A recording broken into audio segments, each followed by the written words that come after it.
우리가 매월 첫째 주 그리고 우리와 같이 예배를 드리는 이 시간에는 부모와 자녀들이 함께 한 줄에 같이 앉아서 같이 예배드리고 같이 하나님 앞에 은혜를 받는 시간이 되었으면 참 좋겠습니다.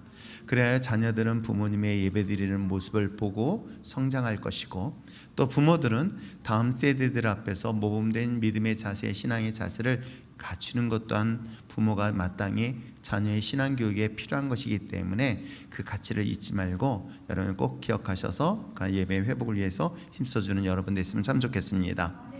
자, 우리가 12월 달 들어와서 우리가 계속 살펴보고 있는 것, 그러니까 11월 말부터 시작해서 보는 것은 4가지 주제를 살펴보고 있습니다. 첫 번째, 구원에 대한 이야기를 했습니다. 자, 구원에 대해서 가장 중요한 것은 믿음에 대한 이야기를 했죠. 지난주 말씀인 것입니다. 자, 믿음이라는 것은 우리가 믿음은 들음에서 나며 들음은 그리스도의 말씀, 믿음은 예수님이 나를 위하여 죽으시고 부활하셨다는 이 사실. 그러나 더 중요한 것은 그렇게 믿음을 알고 있는 것만큼 중요한 것이 있습니다. 뭘까요? 믿음으로 삶을 살아내는 것이 바로 믿음이다라고 얘기를 했던 것이 바로 지난주 말씀입니다. 그러므로 우리가 시편 62편의 말씀을 통해서 다윗은 하나님을 믿는 삶의 가장 중요한 샘플을 했던 이야기를 지난주에 말씀했던 것 기억해 주시기를 부탁드립니다. 그래서 지난주에 말씀 보았던 것처럼 여러분, 우리 인생에서 진정 구원하실 분, 내 삶의 모든 문제를 해결해 주시고 구원하실 분은 누구다? 여호와 하나님 한 분이다라고 얘기를 했습니다. 정말 내 인생에서 구원의 유일하신 분이 하나님이시라고 한다면 당연히 여러분, 이 구원을 위해서 기도할 대상이 누구일까요? 당연히 여호와 하나님 한 분이라는 것, 이것이 믿음의 삶으로 살아내야 된다는 것이 바로 지난주 말씀이기도 합니다. 내 인생에서 구원하실 분이 하나님, 그리고 더 나아가서 기도에 응답하실 분 또한 유일하신 분은 누구시다? 하나님 한 분이라는 것. 그렇다면 여러분, 우리 인생에서 구원의 문제를 위해서 유일하게 나의 기도를 들어주실 분이 유일한 하나님이라고 한다면 우리는 왜 기도를 하지 않을까요? 기도를 통해서 하나님의 분명히 응답하시고 내 인생의 모든 문제를 해결해 주실 분이 하나님이라고 한다면 우리는 중요한 미션이 하나 있습니다. 뭐예요? 기도의 자리에 초청인 것이겠죠. 성경 속에서 자신의 인생의 짐을 고통 속에 호소하면서 예수님의 이름을 부르짖었던 수많은 사람들의 이야기를 볼 수 있어요. 그 중에 여러분 잘 듣는 소경 바디메오도 그 중에 하나가 아닐까 생각해 봅니다. 그 많은 사람들이 예수님을 따랐을 때에 그의 목소리가 얼마나 컸는지 사람들로 하여금 제지를 가할 정도로, 너의 목소리가 너무 커 할 정도로 지나가는 예수님을 향하여 소리를 지릅니다. 다윗의 자손 예수여, 나를 주목하소서, 나의 눈을 고쳐주소서 라고 부르짖는 그 모습을 여러분 상상해 보시길 바랍니다. 이게 바로 기도예요. 어디 그뿐이겠습니까?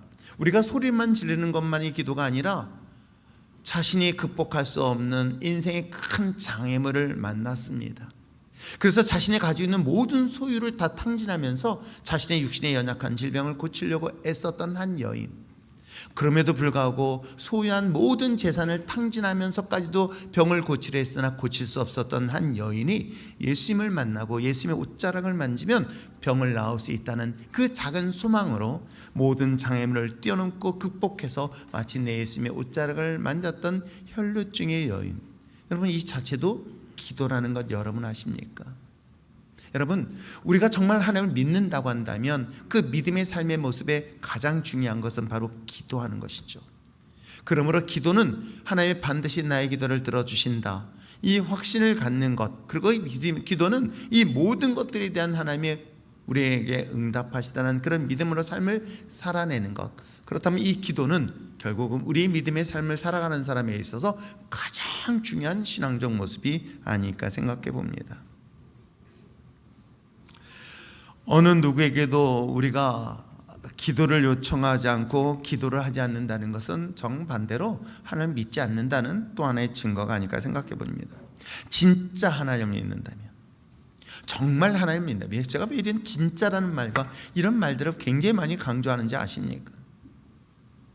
워낙 가짜가 진짜처럼 이 시대에 너무 많다 보니 누가 진짜인지 누가 가짜인지 구분하기 어려운 시대를 살고 있습니다. 이건 사실이기도 합니다. 진짜와 가짜가 혼돈되어지고 있는 이 시대에 가정도 그렇고 사랑도 그렇고 여러분, 이 세상에 소유한 모든 것들이 어느 것이 진짜인지 어느 것이 가짜인지 구분하기 어려울 때 제가 왜 이와 같은 것들을 강조하고 또 강조하고 있을까요? 저는 믿음도 그 중에 하나가 생각해 봅니다. 진짜 같은 가짜의 믿음을 가지고 살아가고 있다고 한다면 여러분, 기도는 무엇일까요? 정말 기도로 하나님의 놀라운 역사를 이룰 수 있다. 진짜 하나님을 믿는다면 진짜 기도를 통해서 하나님의 역사를 경험할 수 있는 여러분 되시길 부탁드립니다. 그런데 여기에 또 하나의 딜레마에 빠지고 있어요. 기도한다고 모든 게 다 돼요? 라고 하는 질문을 참 많이 받아요. 기도만 하고 아무것도 안 하면 되나요? 라고 하는 질문을 받는 경우, 어떤 경우일까요? 실질적으로 그런 사례들을 우리는 봅니다. 수술만 하면 나을 수 있습니다. 수혈만 하면 충분히 나을 수 있습니다. 그런데 기도만 하면 된다고 해가지고 고집 피우다가 죽음을 맞이하는 그런 사례들을 보면 그것을 빌미로 해서 사람들은 얘기합니다. 야, 기도한다고 돼? 기도해도 안 되는 거 보지 않았냐? 라고 하면서 그들을 비난합니다. 저 역시도 그런 것에 대한 답을 내리기는 굉장히 모호할 때가 많이 있어요. 과연 기도만 해서 충분히 수혈하지 않냐고도 나올 수 있을까? 기도만 하면 모든 게 다 해결될 수 있을까? 그러나 원칙 한 가지는 분명합니다. 기도하면 모든 것이 하나님이 분명히 응답하십니다. 이것에 대해서만큼은 절대로 의심하지 않길 바랍니다. 그런데 왜 수혈하야만이 나올 수 있는 이 사람은 기도만 해가지고 결국 죽음을 맞이했을까? 저는 이 질문에 대한 답은 사실은 예수님의 제자들에게 대화를 통해서 발견할 수 있었습니다. 오늘 이 본문은 우리가 마태복음 6장에 이야기하지만 누가복음은 똑같은 내용이 나와요. 누가복음 11장에 제자들이 예수님을 따라다니다가 어느 날 질문을 하는 거예요. 왜? 예수님이 특별하게 놀라운 기도 속에서 놀라운 역사들을 이루는 것을 보면서 궁금하여 질문합니다. 뭐라고 질문하냐면, 세례 요한이라는 당시의 지도자가 있었습니다. 그 세례 요한이 자신들을 따르는 제자들에게 이렇게 기도하라고 기도를 가르쳐준 내용이 있었던 것 같아요.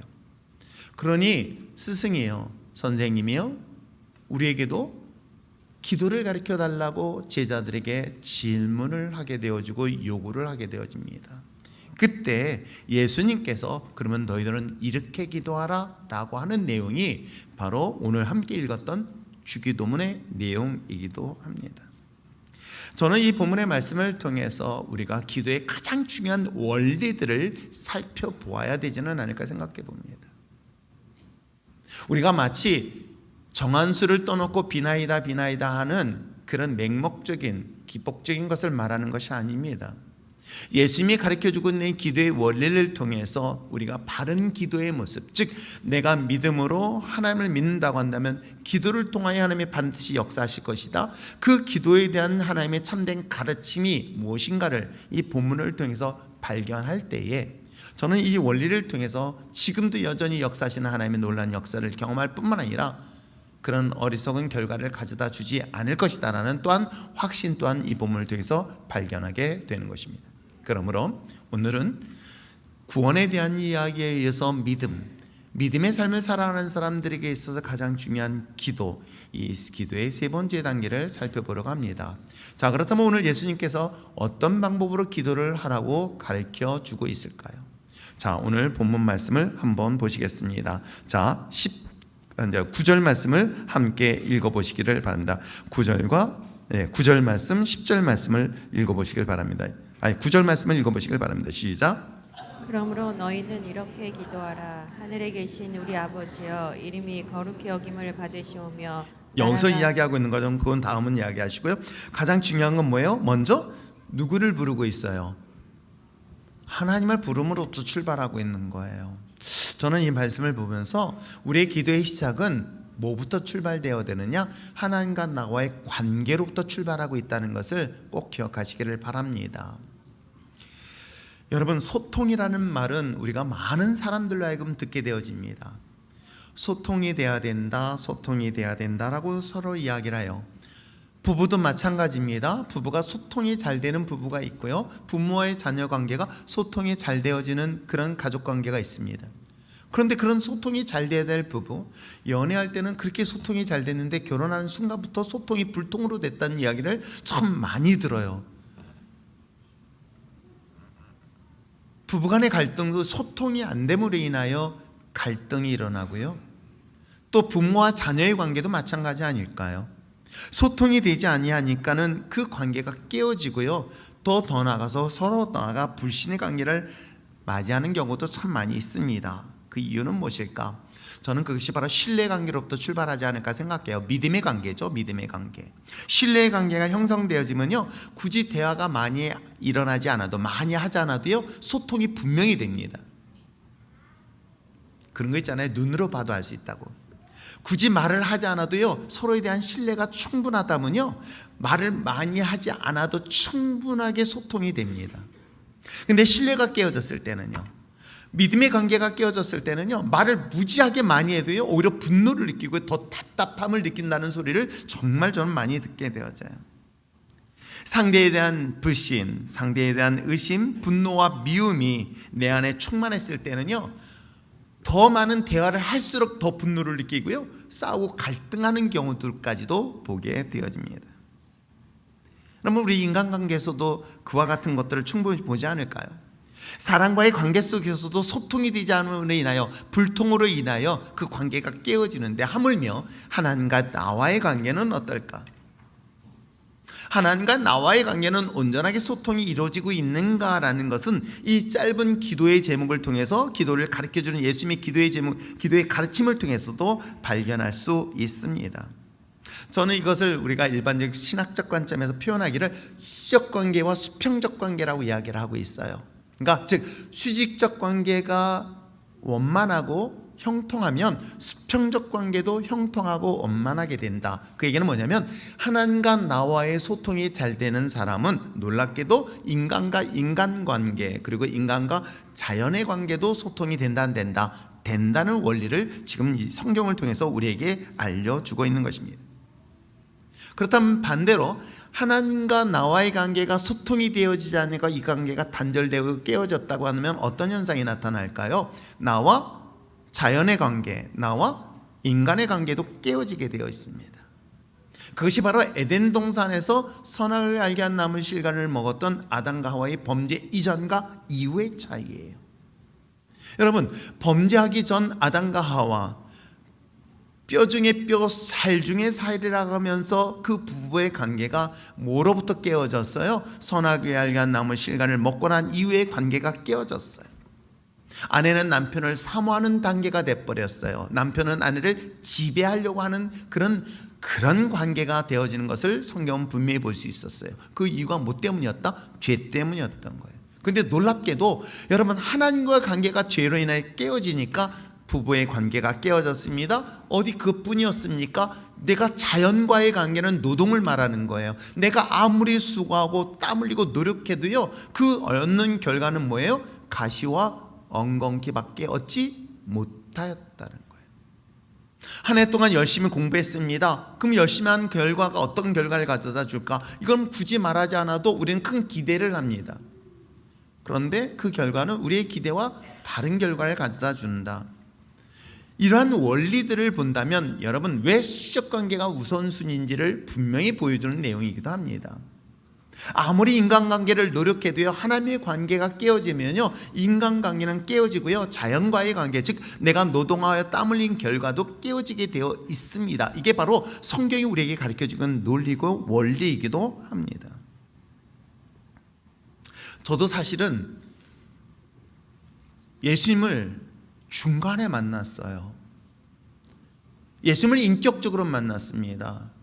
그런데 제가 인격적으로 만나서 그 은혜를 충만히 받고 난 다음에요, 이게 진짜인지 아닌지 궁금한 거예요. 정말 하나님의 은혜에 내가 충만하게 경험했고, 그 하나님의 놀라운 사랑의 폭포수 같은 눈물을 흘렸습니다. 자, 이런 은혜를 경험했는데 이게 진짜일까요? 아닐까를 점검해 보고 싶은 거예요. 물론 간증할 수 있는 시간이 있었지만 그럼에도 불구하고 간증은 좀 보류했어요. 왜? 이게 내가 지금 혹시 착각하고 있는 게 아닌가? 내가 지금 은혜 받은 걸 착각해가지고 지금 내가 혹시라도 내가 은혜 속에 지금 내 마음의 상태만 그럴 뿐이지 진짜는 아닐 수 있지 않을까라는 생각에 의해서 제가 그 간증을 보류했어요. 그리고 진짜 제가 평소에 좋아하지 않는 사람을 봤어요.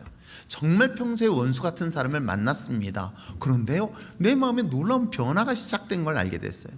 그렇게 싫었고 그렇게 미워했고 그렇게 갈등이었던 사람의 관계가요, 제 눈에 보이기에는 긍휼한 마음이 생기기 시작하는 거예요. 그래서 제가 확신했어요. 하나님의 사랑이 내 안에 들어온 게 진짜구나라는 것을. 여러분, 하나님과의 관계는 왜 중요한 것이냐? 나와 하나님의 관계가 사랑의 관계로 회복되어졌더니 나와 주변에 있는 모든 관계도 변화된 것을 저는 그때 확신했던 그런 기억들이 있습니다. 그러므로 기도의 시작은 반드시 기억할 것은 하나님의 관계로부터 출발하기 때문에 오늘 성경은 예수님께서 우리 제자들에게, 아니 우리에게 가르쳐주고 있는 거예요. 너희들은 이렇게 기도하라. 하늘에 계신 우리 아버지지만 사실은 하늘에 계신 내 아버지라고 시작을 우리에게 알려주고 있는 거예요. 기도의 시작이며 또한 예배의 형식, 이것이 중요한 것인데도 불구하고 오늘 우리는 이 주기도문은 어느 때 사용하고 있어요? 마치 주술적 개념으로 이해하고 있어요. 그래서 주기도문 하면 사도신경은 예배 시작이고 주기도문은 예배 끝이구나라고 하는 그런 형식적으로 혹시 사용하고 있지는 않은지요.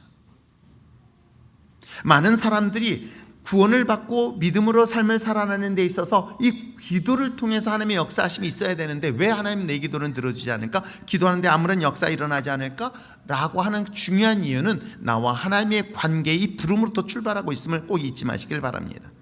기도 속에서, 하나님의 기도 속에서 우리는 분명히 하나님의 속성인 신뢰관계가 회복되어질 때 하나님의 역사가 일어나게 되어 있습니다. 자, 그렇다면 하늘에 계신 그분은 스카이라는 개념이 아니라 in heaven이라는 단어를 쓰고 있어요.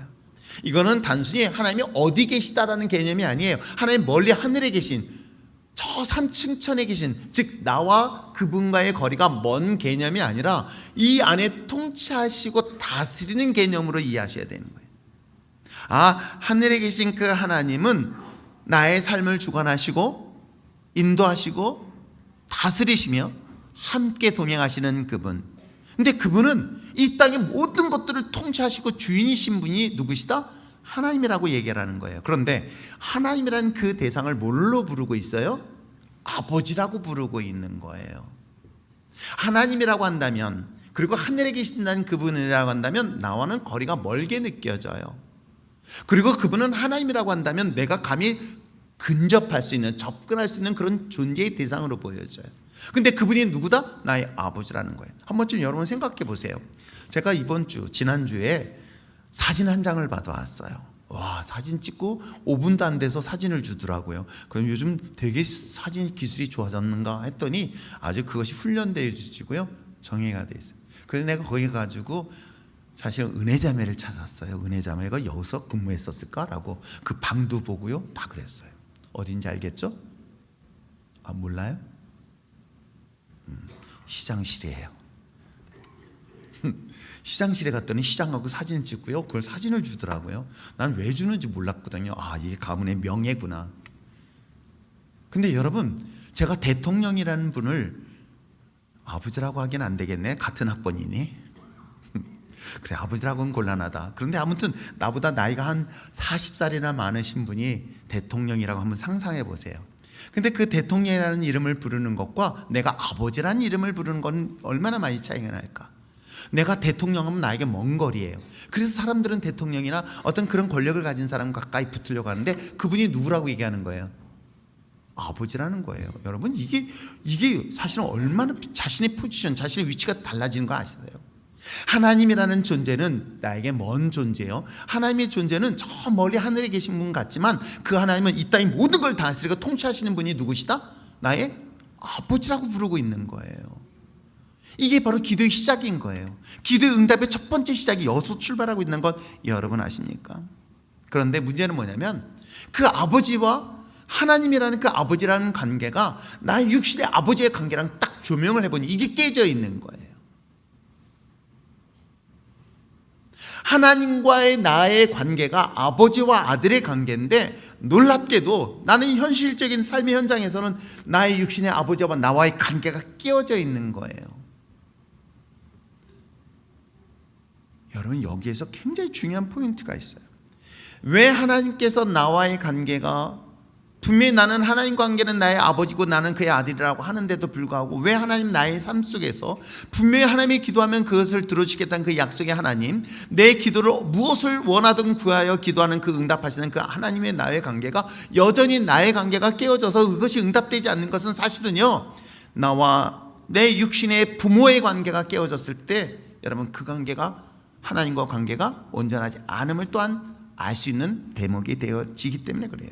사실은 하나님과 나와의 관계가 회복되어진다는 것은 내가 갖고 있는 모든 이 수평적 관계인 인간관계까지도 회복되어지는 결과와 열매를 맺게 되어 있습니다.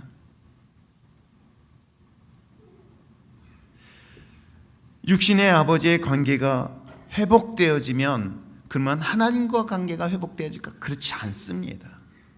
사실은 그게 원리는 반대예요. 하나님과 나와의 관계가 회복되어지면 자연스럽게 나와 육신의 모든 관계가 회복되어지게 되어 있습니다. 이 원리를 지금 성경을 통해서 우리에게 분명히 설명을 하고 있어요. 내가 하나님 앞에 예배를 드리기 전에 나와 갈등이 있었던 관계를 먼저 회복하라는 것은 먼저 사실은 그 사람은 예배자의 삶이었기 때문에 그게 가능한 거예요. 이게 되어지지 않으면 사실은 인간관계까지도 해결될 수 없음을 또 한편 성경은 우리에게 이야기를 하고 있는 것입니다. 하나님과 나와의 관계, 그것은 나와 모든 인간관계의 회복을 의미하고 있습니다. 무한하시고 위대한 하나님의 사랑을 하나님부터 채우고 이것이 우리에게 충만한 상태에 이르게 되어지면 사실은요, 모든 인간관계에서는 크게 문제가 되지 않음을 반드시 경험하게 될 줄 믿습니다. 저는 그것을 뭐라고 생각할 수 있냐면 1만 달란트 탕감받은 자의 이야기로 볼 수 있습니다. 말씀드렸죠? 제가 예수님을 인격적으로 만나고 born again, 하나님의 성령의 거듭남을 통해서 하나님의 나를 이 정도로 사랑할 줄 몰랐다. 제가 여러분들에게 여러 번 얘기했지만 저는 아버지한테 단 한 번도 사랑한다는 말을 들어본 적이 없어요. 오직 했으면 숨을 거두는 순간까지 마지막 듣고 싶었던 얘기가 뭐였는 줄 아세요? 아버지, 저 사랑한다는 말 한마디만이라도 해달라고. 그 말하기가 그렇게 어려운지 끝까지 입을 다물시고 끝까지 숨을 거두신 그 아버지. 근데 저는 그 아버지의 사랑보다 더 큰 하나님의 사랑을 받아서 그런지 그 아버지를 얼마든지 용서하고 사랑할 수 있었던 거예요. 이것이 바로 기도의 첫 출발이라고 이야기를 하고 있는 것입니다. 사랑하는 성도 여러분, 하나님은 우리에게 기도를 가르쳤습니다. 바로 그 무한한 능력을 가진 그 하나님이 누구다? 나의 아버지시다. 이 관계는 곧 나의 모든 세상의 관계까지 회복되는 놀라운 역사를 반드시 경험하게 될 줄 믿습니다. 내가 비록 세상에서는 육신의 부모가 나에게 충분한 사랑을 주지 못했어도 나는 그 아버지 하나님으로부터 받은 사랑이 너무 큰 거예요.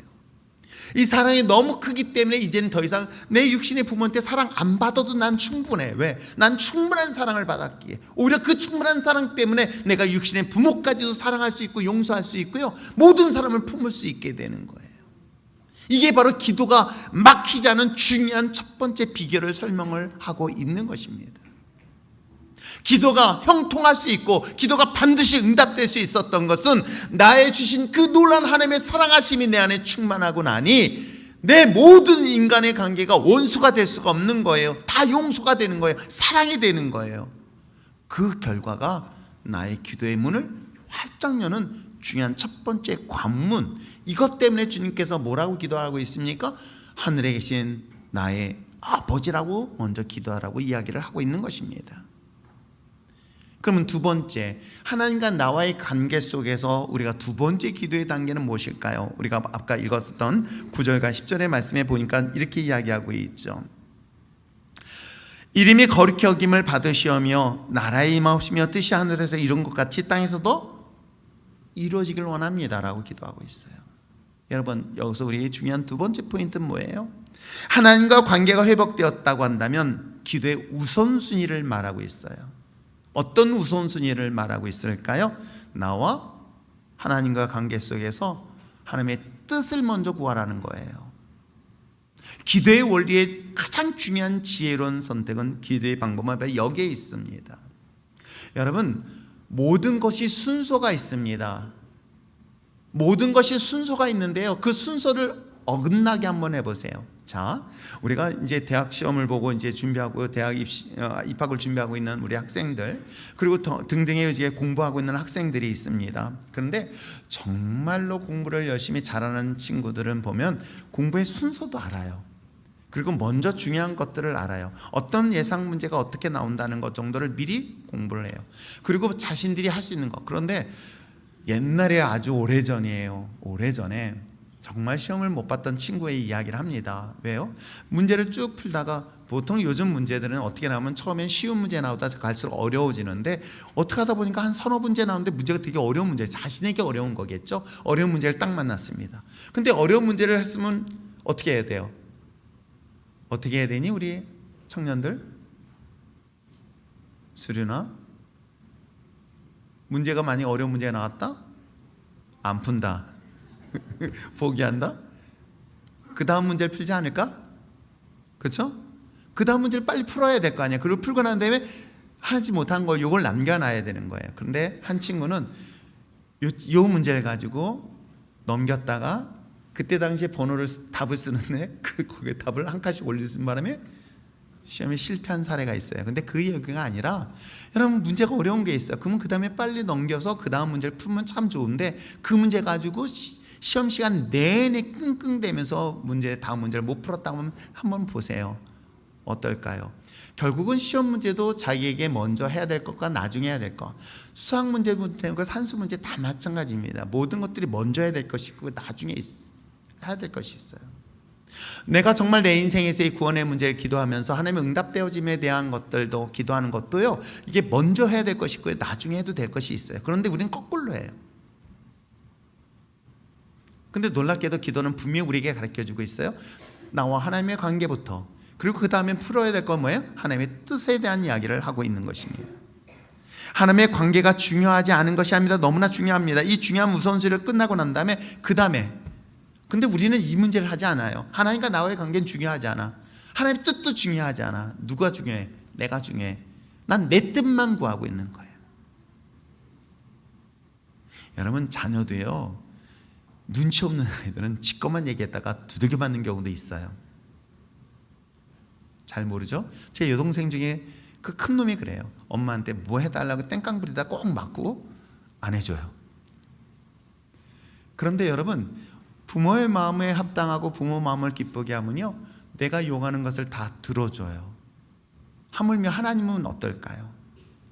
여러분, 그 원리를 우리에게 끊임없이, 그러니까 저는 하나님의 특별한 계시를 우리의 자연의 삶 속에서도 충분히 경험하게 만들어줘요. 그렇듯이 하나님께 기도할 때 기도의 응답에 가장 중요한 것은 하나님의 뜻을 먼저 구하는 것. 그렇게 하나님께 기도할 때 우리 두 번째 단계처럼 하나님께서 제자들에게 가르쳤습니다. 하나님의 이름을 거룩하게 되어지며 하나님의 나라가 임하며 하나님의 뜻이 땅에서 이루어지는 것을 기도하라고 이야기하고 있는 거예요. 뭐예요? 하나님의 이름, 하나님의 나라, 하나님의 뜻. 이걸 먼저 기도하라고 이야기를 하고 있는 것입니다. 여러분, 그러므로 기도의 중심은 먼저 시작할 건 뭐예요? 하나님의 중심이 되고 있다는 것을 분명히 볼 수 있어요. 그게 우선순위예요. 왜 그것이 우리에게 중요한 줄 아십니까? 우리가 읽지는 않았지만 31절, 32절 말씀 한번 보시길 바랍니다. 31절부터 33절까지 말씀 보시길 바랍니다. 자, 한번 31절부터 34절 마태복음 6장 읽겠습니다. 시작. 그러므로 염려하여 이르기를 무엇을 먹을까 무엇을 마실까 무엇을 입을까 하지 말라. 이는 다 이방인들이 구하는 것이라. 너희 하늘 아버지께서 이 모든 것이 너희에게 있어야 할 줄을 아시느니라. 그런즉 너희는 먼저 그의 나라와 그의 의를 구하라. 그리하면 이 모든 것을 너희에게. 여러분, 무엇을 먹을까 무엇을 입을까 무엇을 마실까 걱정하지 말고 염려하지 마라. 이것을 구하는 것은 다 이방인. 그는 이방인이라는 것은 하나님과 관계없는 자에 구하는 것이다라고 해요. 여러분, 이거 당장 먹고 사는 문제 중요하죠. 입는 거 중요합니다. 주거의 문제 중요합니다. 이것 먼저 구하지 않아도 아마 하나님은 이미 아신다. 이방인들, 즉 하나님과 관계없는 자들은 이렇게 기할 것이다. 그러나 하나님과 나와의 관계, 즉 아버지와 나와의 관계는 먼저 구할 것이 있다. 내가 너 필요한 걸 다 알고 있어. 왜? 아까 말씀드렸죠? 하나님은 어떤 분이다? 하늘에 계신 하나님. 그 하나님 뭐예요? 전능하신 분이에요.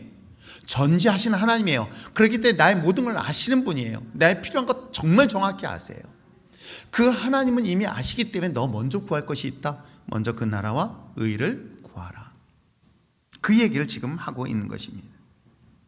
물론 그렇다고 해서 자신이 필요한 것을 기도하지 말라는 것이 아닙니다. 자신의 기도 제목이나 소원이나 그것은 기도해야 합니다. 그러나 기도의 원리를 이야기하고 있는 거예요. 기도의 순서를 가르쳐주고 있는 거예요. 원칙을 가르쳐주고 있는 거예요. 이것이 어찌 보면 하나님께서 우리에게 더 많은 것을 맡기시기 위한 하나님의 특별한 계획과 뜻이 있다는 것이겠죠. 하나님의 관심, 하나님의 뜻, 하나님의 나라, 그것을 통해서 하나님의 이름의 높임을 받기 위한 우리의 기도의 중심이 바로 오늘 기도의 두 번째 단계라고 분명히 이야기를 할 수 있습니다.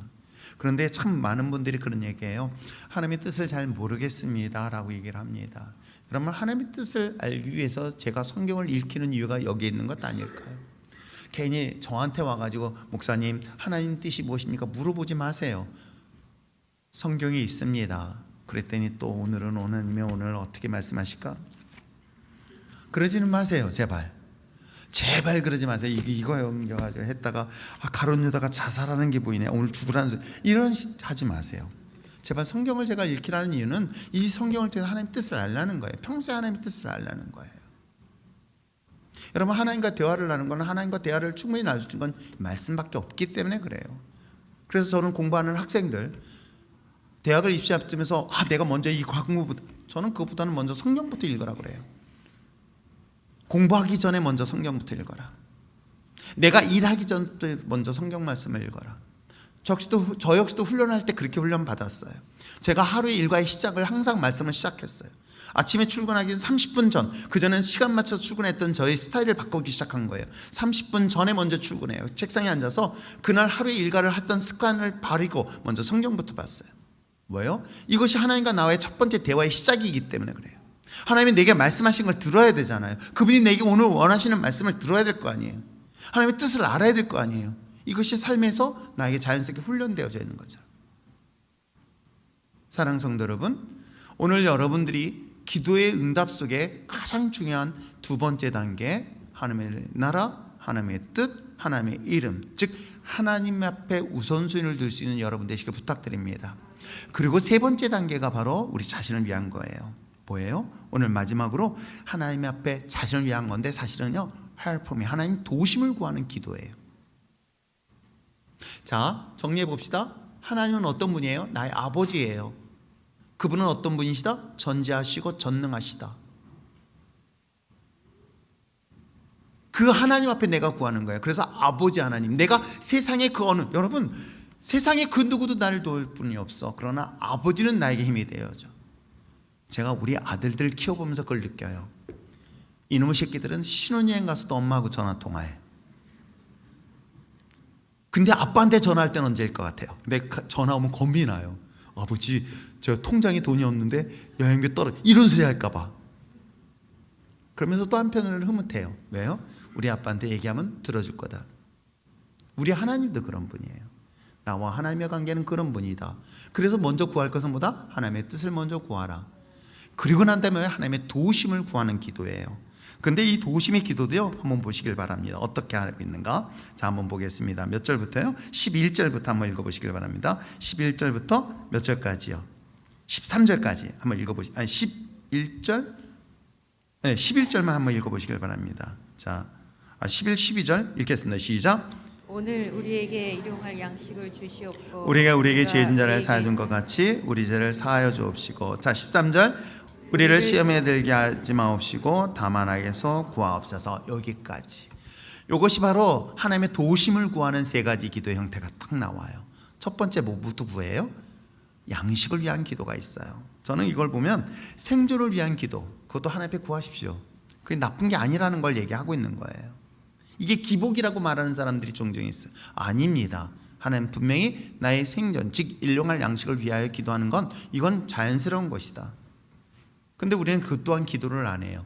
이걸 또 요즘은 제가 처음에 목회를 시작하고 교회를 개척하고 난 다음에 야 정말 이분들한테는 하루 일당 버는 게 중요한 것 같았어.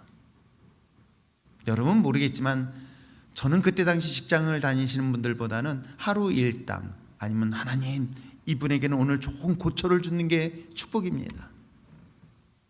오늘 정말 쓸만한 고초를 만나서 제가 그렇게 기도했다니까요, 진짜로. 그래서 이분에게 오늘 고초를 1kg든 5kg든 10kg짜리를 얻어가지고 하나님 이분의 하루의 일당에 식사를 할 수 있게 해달라고. 그래서 제가 눈을 붉히면서 동네를 다녔어요. 그랬더니 누가 그러더라고요. 다 그게 기복이라고 그러더라고요. 이 사람은 하루에 먹고 사는 문제가 너무 심각한데. 근데 성경은 분명히 얘기하고 있어요. 그들에게도 또한 이 생존의 문제 또한 우리에게 기도할 것을. 그래서 뭐라고 그래요? 일용할 양식에 대한 이야기를 하고 있는 것이 11절이에요. 우리에게 일용할 양식을 주라는 것은 우리의 일상적인 생존을 위한 기도, 그것 또한 하나님께 구할 수 있는 기도이기도 합니다.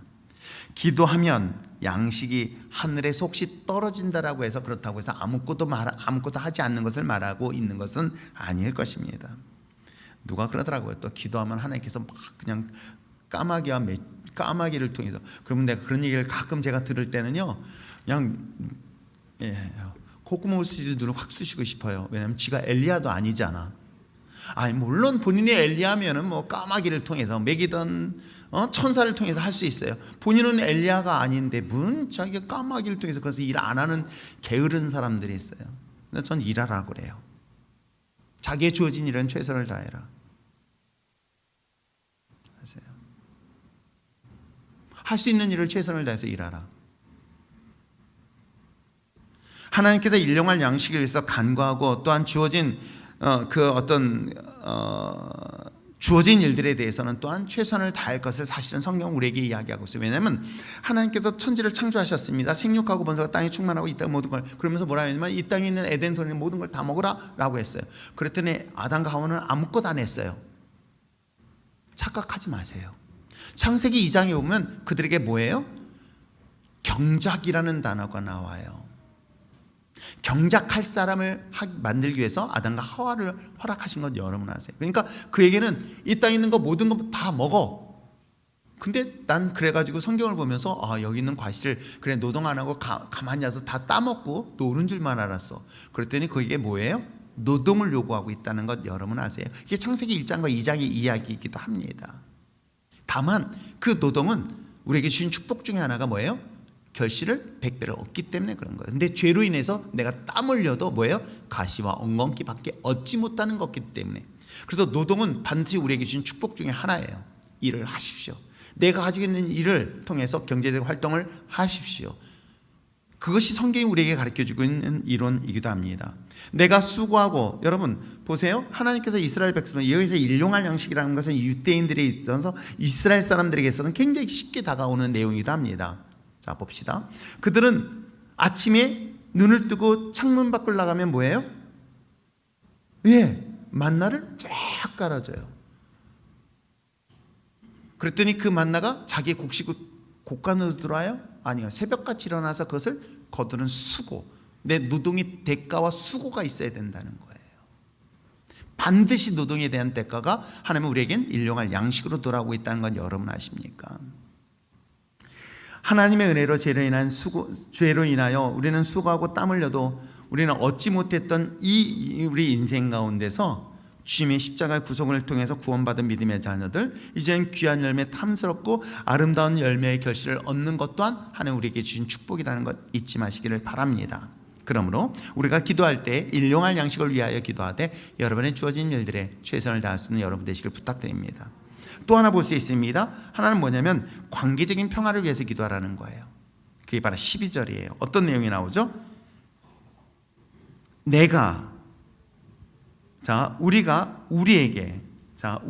우리에게 죄 지은 자를 사해 준 것 같이, 그 얘기는 뭐냐면 내가 다른 사람의 죄를 용서한 것처럼 나의 죄를 용서해 달라는 뜻이에요. 이 원리 잘 하셔야 됩니다. 내 죄를 용서해 주신 것만큼 저 사람 죄 용서해 달라는 얘기 아니라 내가 저 사람을 하나를 용서했으면 그 하나만큼 내 죄를 용서해 달라는 거예요. 그러면 내가 다른 사람 10개의 죄를 용서해 줬으면 나는 10개를 더 용서함을 받았다 안 받았다? 그러면 여러분 잘 생각해서 이게 지혜롭고 지혜롭지 못한 사람의 차이야. 어떤 사람이 너무 많은 죄를 졌어. 이건 극악무도해. 그래서 이 사람은 돈으로 따져본다 100억만큼 죄를 졌어. 그럼 내가 그 사람을 용서를 해주면 나는 내 통장에 뭐가 쌓여 있을까요? 잘 이해가 안 돼. 이 머리 나쁜 사람 잘 들으세요. 이 사람이 100억만큼의 죄를 졌어. 내가 용서를 해줬어. 아, 그걸 요즘 뭐라 그러지? 옛날에는 도토리라 그랬는데 뭐라 그러니 요즘? 에? 애들 뭐 통장이나 뭐 이렇게 채워주는 거 뭐 없나? 에? 아, 있다고 해요. 전 잘 몰라요. 저는 옛날에 도토리만 들어봤어요.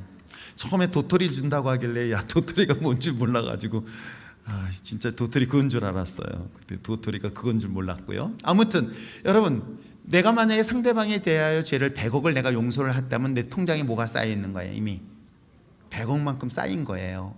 그 얘기를 지금 하고 있네. 그럼 나는 100억만큼 죄를 져도 이게 잘 모르죠? 해봤어야 알지. 용서를 해봤어야 이 기쁨을 알지. 그래, 내가 이만큼 용서했어. 용서했더니 그만큼 뭐예요? 지금 그 얘기를 하고 있는 거예요. 아세요? 내가 필요한 일용할 양식뿐만 아니라 내가 다른 사람의 죄를 용서한 것만큼 날 용서해달라는 주기도문의 그 얘기는 뭐냐면 다른 사람의 죄를 더 많이 용서하는 것만큼 나는 이미 짓지 않은 죄까지도 이미 용서받을 수 있는 그 범위가 있다 없다? 있다라고 얘기를 해주는 거예요. 이 원리를 사실 성경은 말하고 있는 거예요. 자, 그런데 이 내용을 14절과 15절에서 이야기를 하고 있어요. 자, 14절 15절 말씀 한번 읽어볼까요? 시작. 너희가 사람의 잘못을 용서하면 너희 하늘 아버지께서 너희 잘못을 용서하시려니와 너희가 사람의 잘못을 용서하지 아니하면 너희 아버지께서도 너희 잘못을 용서하지. 여러분, 이 원리가 있는 거예요. 그러니까 용서받는 사람이 축복일까요? 용서하는 사람이 축복일까요? 사실 용서하는 사람이 축복이에요. 나는 그만큼 용서받을 수 있는, 이건 마이너스 한도가 높나? 그거하고는 좀 상관없겠지만 아무튼 하나님께서 나의 허물의 죄를 용서하는 것은 다른 사람이 용서한 것만큼 더 많이 용서를 받을 수 있다. 이 원리를 지금 이 관계 회복을 위하여 우리에게 주신 기도 제목이라 이야기를 하고 있어요. 마지막으로 볼 수 있는 건 뭘까요? 여기서 우리를 시험에 들게 하지 마옵시며 뭐예요? 다만하게 수고하옵소서. 이건 뭐 어떤 걸 의미하냐면 이거는 영적 전쟁을 위한 기도를 하라는 거예요. 뭐 하도록? 시험 들지 않도록. 시험이라는 건 템테이션을 말하고 있어요. 테스트를 말하고 있는 것이 아닙니다. 하나님이 주신 시험을 말하는 게 아니라 마귀의 유혹을 말하는 거예요. 마귀가 주는 수많은 유혹들이 있습니다. 그 유혹으로부터 어떻게 해요? 이것으로부터 죄를 짓지 않도록 하나님께 구하는 기도를 하라고 이야기하고 있는 거예요. 세상의 유혹들, 어떤 육신의 정력들, 안목의 정력으로 인하여 끊임없이 우리를 공격하고는 영적 세계 전쟁으로부터 우리를 승리할 수 있도록 하나님께 구하는 기도를 하라고 이야기를 하고 있는 것입니다. 사랑하는 성도 여러분, 이미 하나님께서는 우리의 필요를, 우리의 모든 것들을 다 아시는 하나님이세요. 그리고 말씀드린 것처럼 하나님께서는 우리에게 더하여 주시겠다라고까지 이야기를 하시는 거예요. 그 하나님의 기도의 응답 속에서 풍성한 삶을 살길 원하십니까? 아니면 그렇지 않은 삶을 원하십니까? 말씀드린 것처럼 제가 만약에 유력한 권력을 가진 사람이 나의 아버지라고 한다면 그 아버지 백 믿고 내가 세상에 살 수 있는 일들이 얼마나 많은가 생각해 보세요. 세상 사람들은 그런 권력 있는 사람들을 조금이라도 더 가까이 하려고 해요. 사진 한번 찍는 걸 대단한 영광으로 생각하고 이 사람은 친하다는 것을 사람들한테 이야기를 합니다. 왜? 그래서 나에게 있는 힘이 크기 때문에 그래요. 그런데 사랑하는 성도 여러분, 그들보다 더 위대하신 하나님이 누구다? 누구다? 너의 아버지야? 자, 하나님은 나의 아버지예요. 그분이 나의 아버지라는 거예요. 그 아버지 앞에 내가 구하여 기도하는 건 뭐든지 다 응답하시나 안 하신다? 하시게 되어 있어요. 아니, 내가 응답 구하지 않아도 하나님은 우리에게 더하여 주실 분이세요. 내 필요를 정확히 아세요. 그 하나님이 나의 아버지라고 한다면 내가 왜 나의 삶에서 우리가 기도에 응답되지 않을까? 그건 딱 점검해 보면 돼요. 나와 하나님의 관계, 그리고 내가 구하는 것의 우선순위가 하나님의 뜻, 그리고 내가 구할 것이 무엇일까? 하나님은 지금도 여전히 살아계신 하나님을 저는 믿어요. 그리고 하나님은 여러분의 기도를 통하여 하나님이 살아계심을 모든 사람들이 증거하고 증명하기를 원해요. 왜요? 한번 생각해 보세요. 하나님이 지금 살아계심을 누굴 통해서, 믿는 저와 여러분을 통해서, 그 자녀를 통해서 영광 드러내야 되지는 않을까요? 하나님의 믿음의 자녀들이 세상 앞에서 부끄러움 당하도록 하나님 내버려 두시는 분이 아니에요. 지금도 여전히 비록 세상의 기준으로 본다면 무력하고 보잘것없고 가진 것 없고 배운 것 없을지라도 하나님의 자녀는 세상에 부끄럽지 않게 하신다는 것 여러분 아세요? 약한 자를 들어서 강한 자를 부끄럽게 하시는 분이 누구세요? 여호와 하나님이라는 것 여러분 아세요? 여러분 그 대표적인 사람이 다윗이에요. 어린 소년이에요. 골리앗은 맞서 싸워 승리할 대상도 아니에요. 그런데도 불구하고 하나님은 그와 함께 하심으로 인하여 강력한 장수였던 골리앗을 한 번에 물리칠 수 있었던 것이 바로 저와 여러분인 줄 믿습니다. 그분이 나의 하나님이세요. 그래서 기도할 때 여러분 어떻게 기도하죠? 하나님의 뜻을 먼저 구하여 기도하시길 바랍니다. 그리고 기도의 원리처럼 여러분 필요한 것도 구하되 내가 관계성에 있어서도 내가 영적 싸움에서도 승리할 수 있도록 기도하며 나갈 때 이 기도 속에서 하나님의 나의 필요한 것들을 더하여 주시는 놀라운 은혜와 역사가 있게 될 줄 믿습니다. 기도는 목적이 응답이에요. 응답이 되지 않는다는 것은 다시 한번 스스로를 점검해 보시기를 바랍니다. 여러분 정말 믿는다는 건 뭘 얘기하는 거예요? 내가 사람에게 구하지 않아요. 하나님 앞에 구할 수 있어요. 하나님 앞에 구해도 충분합니다. 제가 여러분들에게 주일날은 얘기 안 했지만 철야 예배 때 얘기했어요. 하나님 저에게 필요한 금액이 있습니다. 100억이에요. 그랬더니 우리 집사가 놀래버려요. 뭐 하려고? 빚부터 갚겠다.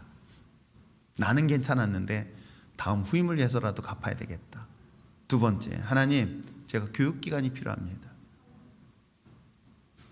그래서 내가 이게 필요합니다라고 하나님 앞에 정식으로 품위서를 써서 올렸어요. 그리고 하나님이 언제 응답될지는 알 수 없지만 그걸 기대하면서 가고 있어요. 그분이 나의 하나님이세요. 저는 이곳에 올 때 아무것도 없이 모든 것 다 내어놓고 오직 주 예수 그리스도만을 바라보면서 여기서 처음 개척을 시작했어요. 오히려 내 소유한 것들을 다 버렸어요. 포기했어요. 그리고 하나님 저를 지금까지 인도하셨어요. 저는 저에게 인도하셨던 하나님은 저만의 하나님이 아닌 여러분의 하나님인 걸 믿으시길 바랍니다. 그분이 나의 아버지이신 것처럼 그 하나님은 여러분의 아버지이시기도 합니다. 그 하나님의 백 믿고 세상과 맞짱떠 싸워 승리하며 나갈 수 있는 여러분 되시길 부탁드립니다. 세상에 세상은요 이미 우리가 다스릴 수 있는 권세와 능력이 있습니다. 그런 믿음의 자녀로서 하나님과의 관계를 먼저 회복하고 그 하나님의 관계를 회복을 통해서 하나님의 뜻을 묻고 그 뜻을 가지고 세상 앞에 하나님 앞에 정말 구하여 기도하는 것보다 역사하는 그런 응답된 믿음의 거룩한 용사 되어지기를 주님을 축복합니다.